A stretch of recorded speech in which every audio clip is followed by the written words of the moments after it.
hintayin na. Dahil nga ayaw nang kumain ni Donut ng purong cat food, ayan, mas gusto niya lang meron ng gatas. So, check natin yung mukha niya. Ayan, ganyan siya, ganyan. Si Casper naman na, hmm, Casper, cleaning time na daw siya pero si Donut, and pinagpinraw pa siya ng milk, ayan, ganyan. Alam mo, tataka ka dito kasi habang nakain siya ng gatas na may katid, ayan, naiiyak siya. Grabe yung tsura. Sige, kain ka na muna. Hindi namin alam kung ba't naiiyak. Siguro na-miss niya yung nanay niya. Noon at bakit don't cry, TV? Naluha siya eh. Hmm.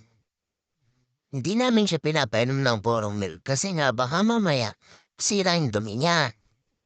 Ang kuya Hampi nga. Say hi kay Hampi. Pakalaki, napakalaki.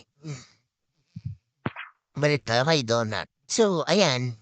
Nakikita niya na bigla-bigla siya naganyan kapag nainom siya ng milk. Bigla siya mananahimik. Ewan ko ba para siyang naluluha-luha na ewan. Ayan nga. Tingnan niyo yung mata niya. Ayan na. May luha na.